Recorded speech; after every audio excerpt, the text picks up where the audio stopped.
Well, I hope you had a wonderful Thanksgiving, and I hope that maybe I could be the first to say Merry Christmas.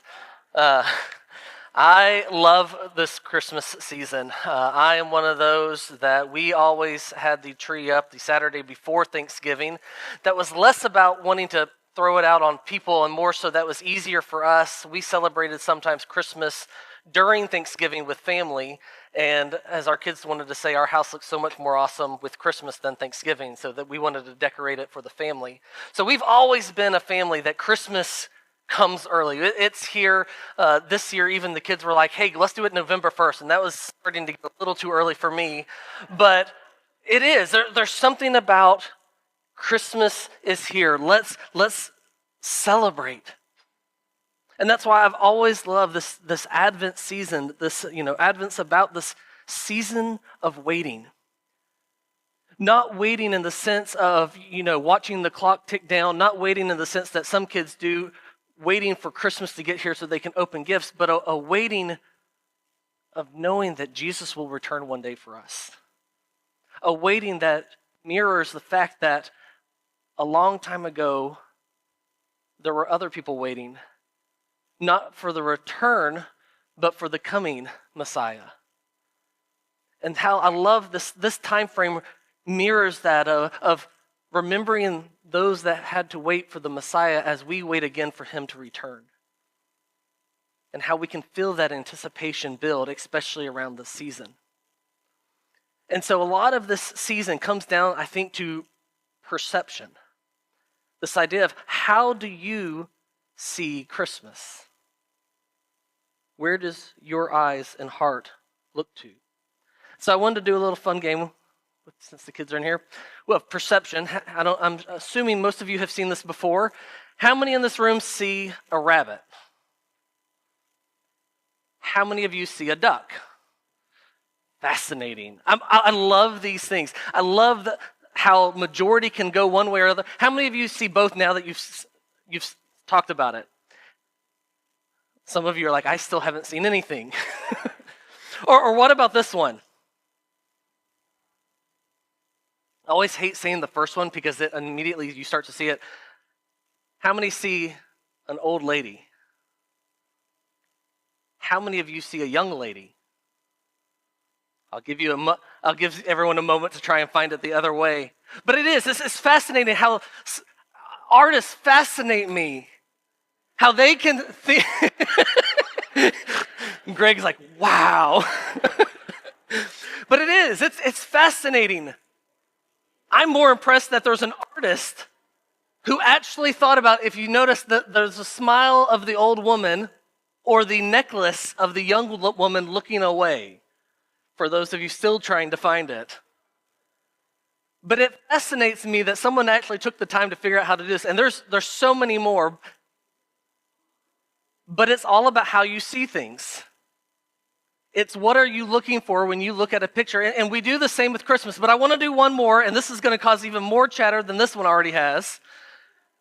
Because I couldn't resist it. I heard someone talk about this a few weeks ago, and I thought, oh my goodness, I had totally forgotten about this. So we'll see how many of you have forgotten about perspective. Is the dress blue and black or white and gold? So,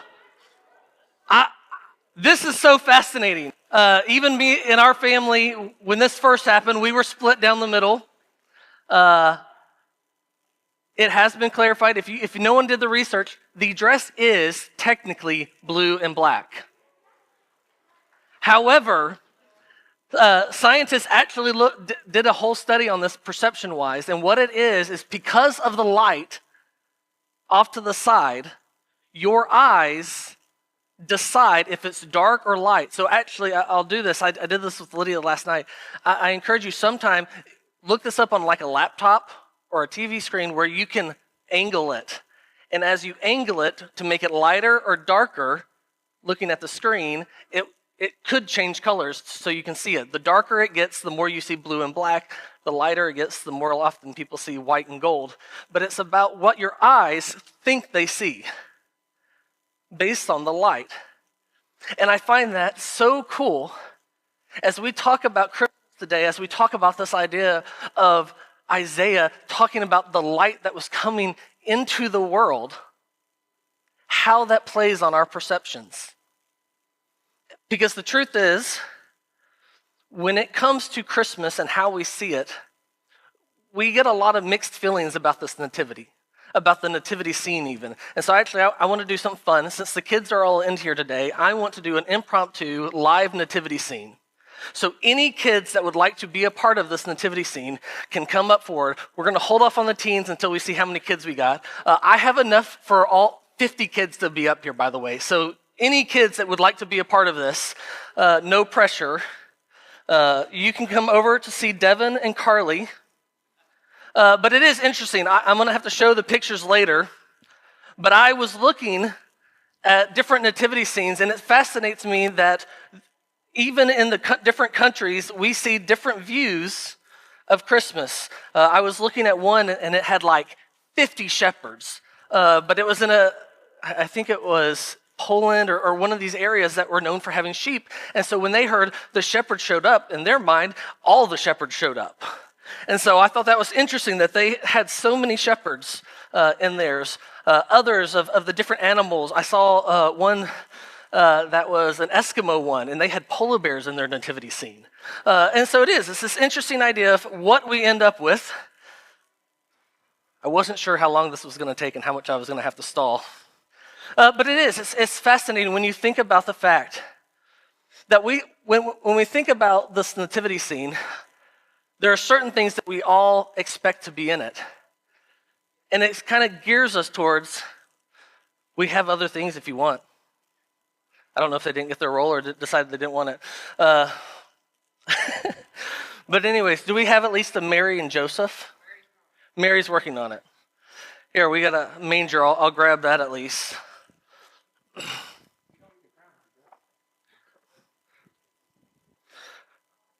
You know, we got the scene going on, and there's so many things that people expect what the manger should look like. I always love it that it's interesting that if you ever see a manger, it's almost always, the wood beam that's cut in two, making the X, little about this big. And yet the manger probably more likely was a feeding trough, and probably more likely because of what it held, you wanted it was probably stone carved out that he could have been in. And again, when we talk about all the things I'm going to go through really quickly, this is all speculation. I love the fact that we have 30-something verses altogether that make up the story of the actual birth of Jesus. And yet, we have so many views of what that looked like. All right, so we got Mary and Joseph here. Where's Jesus? You lost him already? That's not supposed to happen until he's like 12.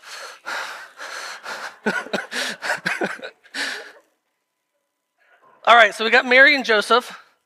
And I love the fact that I always loved when talking to teenagers, when we start talking about the age gap between these two. We see them and we're like, oh, they're the same age, or especially in the scenes where you can't tell. But the truth is, Mary's a teenager during this time. Somewhere between 14 and 17, more than likely. Joseph, depending on if this is probably his first marriage, it would have waited until he was older, so he could be as old as 30s, waiting until he was mature enough to handle a marriage. And so we've got that going on, but we've got other things going on too. Let's see, do I have shepherds yet? I've got shepherds. We got our shepherds over here. Here, Wiseman, you come over here. Our king's over here. Here, shepherd, you can be right here. Shepherds. And so we got our shepherds that show up. Yes, y'all. Who cares? The more the merrier. So we got our shepherds here. And here's a fun one. We always see them as men, and I love that we have a female shepherd here, because that was actually a normal job for the females too. Now, there are reasons that people believe it might have been men at that time, both because it was in the evening, and that was normally the men would take over and take the night shift, but also if it was the Jerusalem lambs and all this. But regardless, we have the shepherds who are seen by the angels, our lovely angels. But I always love that they put the angels in the scene like this because, they have them hovering over the barn or something. The angels never show up at the actual birth. I mean, they might be there not visible, but they only are with the shepherds or only visiting Mary and Joseph from afar. But we put them in again to remember the scene. Do we have any sheep yet for our lovely shepherds?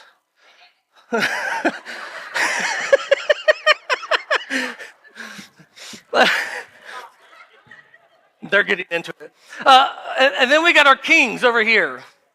Or as we've learned over the years, we call them our magi. You want to join? I'm not sure which you are. You look fancy, though. We're going to make you a king. I know, but we're going to go with it. Usually we say how many kings there were? 3. Does anyone know realize that we don't actually know how many there are?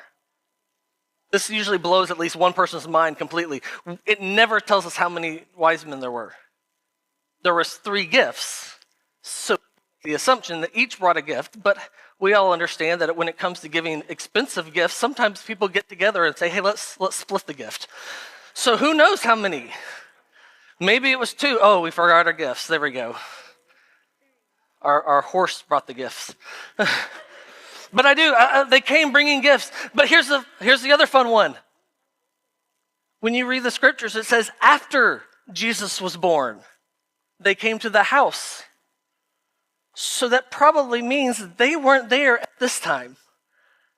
So you have all these things going on with the fact that we don't know if there was 3. We've over the years realized that they probably weren't kings. They were more like astronomers. They were scientists, but from afar. They may have been Jews that were left in Babylon. They might have just simply been other nations knowing about what to look for. And the truth is, we could add more. We could say that this is our innkeeper over here, which I've always loved. I heard an entire sermon about the innkeeper up until I realized it never actually says there was an innkeeper. Blew my mind in high school when I realized this. I hold a whole sermon about somebody who never existed that we know of. Because when it says there was no room in the inn, that word actually best is said guest room. There was no room in the guest room. And that could mean a lot of things. Even this week I was reading, and there's some that believe that they were with family. That it was, you can understand if the census is going on. We've just had Thanksgiving. Some of you might have had a lot of people in your homes. I've been in a place, we've visited family before where 6 or 7 of us are, oh my goodness, I said 6 or 7. None of you caught that. Where there was quite a few of us all sleeping in the living room on air mattresses side by side. And so you can understand where the line where it says they placed him in a manger because there was no room in the guest room. Well, it could be because all the family were in the guest room, and so they decided to take the stable that would have been connected to the house on the other side because there was actually just more room to have the pregnancy, which, again, blows your mind to be thinking about because that means they weren't alone in this simple scene of off by themselves. It was actually it could have been just as chaotic as this. The fact that there were potentially animals walking around. I always love the fact that I also once I read a guy talking about the fact that he had heard a sermon on the donkey, which again is never mentioned. We never hear that she could have ridden a donkey, but she could have just as easily had to walk the whole way. But this is what I wanted us to get to, this point of regardless of what our perception is of Christmas, hopefully you see 2 things going on. Hopefully you see a little bit of chaos, that the center is Jesus. And that's what I think is so important at this time, that regardless of what is going on, there was a lot happening, as we'll look at. But it all comes down to this wonderful, amazing moment that centers around the Son of God coming as a child of all things. The Almighty, the wonderful Counselor, mighty God, coming not in full form in all his deity and power, but as a simple child in an amazing way. Thank y'all so much. Y'all did a great job. Let's give them a round of applause.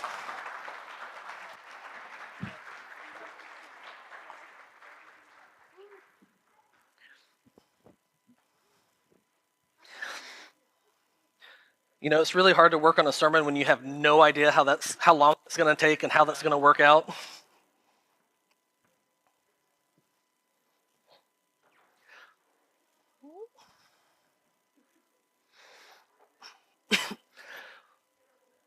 But like I said, talking about this eye of perception, what I wanted to focus on today is looking at how we see Christmas through their eyes. And actually taking some time to look at some of these characters that come into this story and how would they have seen it? How did that look to them?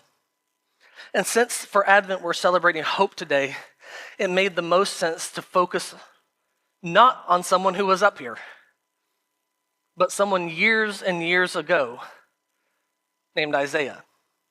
Isaiah was a prophet during the time of some of the kings. He mostly talked to the kings of Judah directly to Jerusalem. And he had the awful job of being the guy to basically say, judgment is here.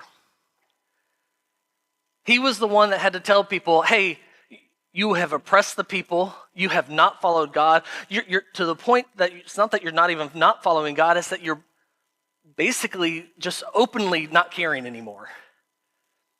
And so he tells them, hey, this nation is rising up and they're going to wipe us out.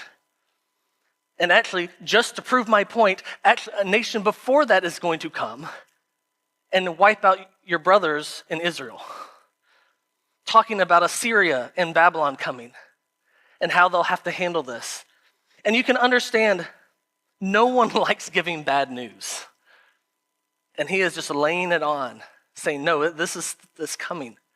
He talks about the fact that you'll be thankful because Assyria is coming. They're going to chop it all down, but don't worry, there's going to be a stump left. It'll be charred, it'll be cut down, but a seed will come from it. He goes on to give these other illustrations. He gets all the way to chapter 8, and this is where we pick up. He says, they will go from one place to another, weary and hungry. And because they are hungry, they will rage and curse the king and their God. They will look up to heaven and down at earth. But wherever they look, there will be trouble and anguish and dark despair. They will be thrown out into the darkness.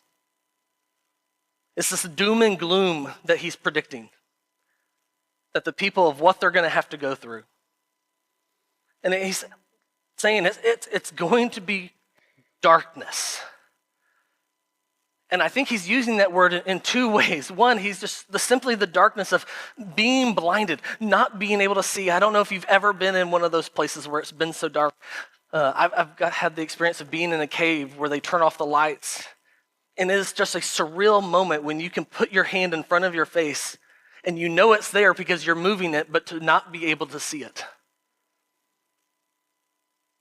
He talks about the people living in darkness. They're blinded by the way that they're living. And then I think it's the other part of darkness, which we use a lot, of just evil. And I think we can understand how Isaiah is feeling as he's predicting this doom and gloom, that we live in a dark world still today. We don't sugarcoat it. Our world is still broken. There is still oppression. There is still corruption. There is still loss of life. There are still families broken. We still live in a world where evil is a part of our lives. And it's funny because right before this verse, Isaiah even starts to give a little hint of what the problem is. 2 verses before, he says, someone may say to you, let's ask the mediums and those who consult the spirits of the dead. With their whisperings and mutterings, they will tell us what to do. But shouldn't people ask God for guidance? Should the living seek guidance from the dead? Look to God's instructions and teachings. People who contradict his word are completely in the dark. You see, Isaiah is explaining, listen, no. The reason you're in the dark isn't because it just happened by chance. It's because you forgot what the light was. He says, you started going to these other people to try and figure out. And we do the same thing today. You can look on anything, and they tell any self-help book that isn't a part of faith. You can be a better person. You can make the world better. You have the ability. And the truth is, we don't. And that seems hard to say. But the truth is, when it comes to the broken world, we can't fix it. Don't get me wrong, we try. We find other gods to look to, of money, of power, of entertainment. We look to these things and say, if I can just get enough money, that'll be enough, and then I can live the good life. If I have enough power, if I have enough authority, then I will be able to control what's going on and make it good. If I help in enough ways, if I'm good enough, I can get by. But the truth is, there is only one who was ever truly good. And that's the beauty of us as Christians today, that we have something that they don't understand. Isaiah points this out. He says in the next chapter in verse 9, the people walking in darkness have seen a great light. On those living in the land of deep darkness, a light has dawned. I was listening to a book that was talking about this. I was fascinated by the fact that it said, a light has dawned. For a light to dawn, that means it's coming from an outside source, not an inside source. It's nothing they did. It didn't say the light came out of or started from. No, it said it dawned. It came on its own accord from nothing that we did. That's the power that we need. The truth, the reality that as Christians, we admit this balancing act of, yes, the world is broken and in darkness. But we know the light who does fix things. As Jesus himself said, when Jesus spoke again to the people, he said, I am the light of the world. Whoever follows me will never walk in darkness, but will have the light of life. Jesus explains, no, I'm the light you're looking for. I'm the hope you have been waiting for. It's interesting. Think about this. You're driving along in the dark with no headlights. What's going to happen? You're going to crash. Maybe not right away. Maybe you're smart enough to know that the road was still straight when you stopped being able to see. But eventually something will happen. We all understand in this area, a deer is going to jump out in front of us. And yet, as soon as you turn on the light, you see the truth of the matter. It doesn't change what's going on. It doesn't change the surroundings, but it gives clarity and truth and hope that you can now find your way. Jesus says, I am the light that you were looking for. The light that Isaiah said was coming into the darkness. That it says in the beginning of John, the light that would come into the world had finally arrived. And this is what it says in Isaiah 9, 6 through 7. It says, for us a child is born, to us a son is given, and the government will be on his shoulders, and he will be called Wonderful Counselor, Mighty God, Everlasting Father, Prince of Peace. Of the greatness of his government and peace there will be no end. He will reign on David's throne and over his kingdom, establishing and upholding it with justice and righteousness from that time on and forever. The zeal of the Lord Almighty will accomplish this. I love what it says. A son will be born to us. He will reign. Wonderful Counselor, Mighty God, Everlasting Father, Prince of Peace.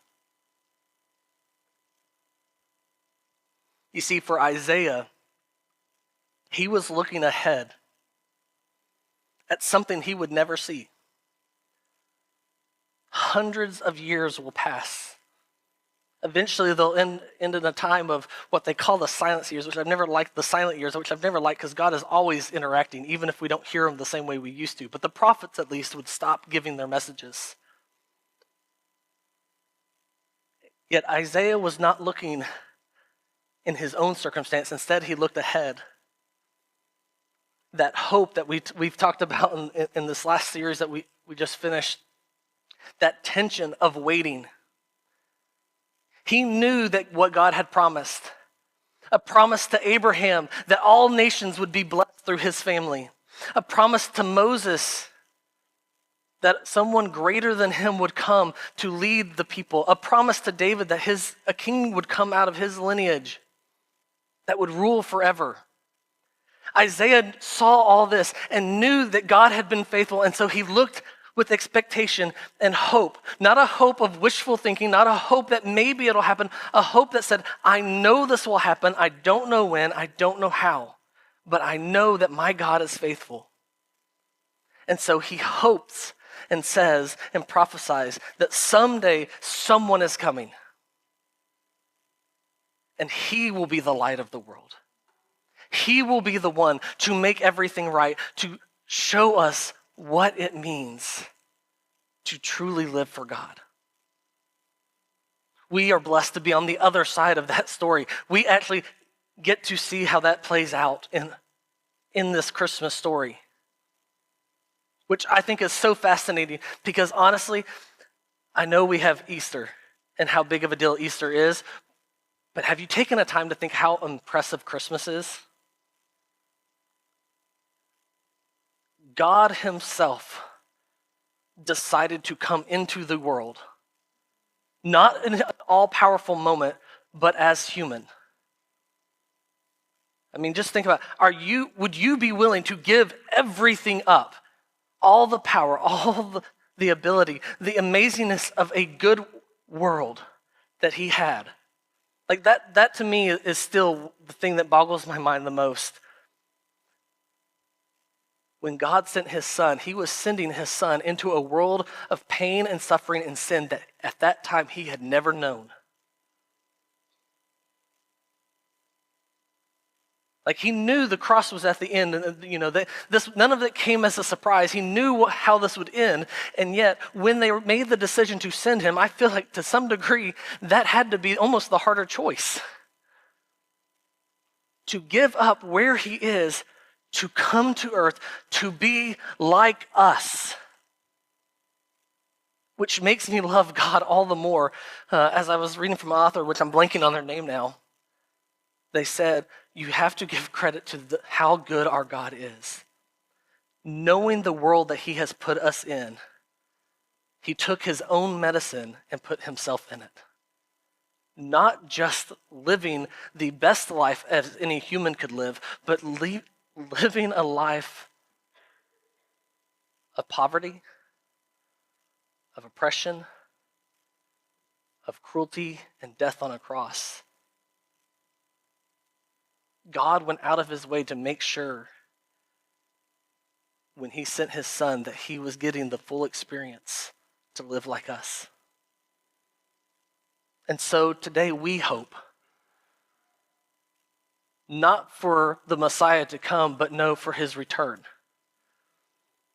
We live a life knowing that it might be tomorrow, it might be hundreds of years from now, but we can look back at this Christmas story, at every time the Lord has been faithful, and know with assurance that one day he will return and that everything will be made right again.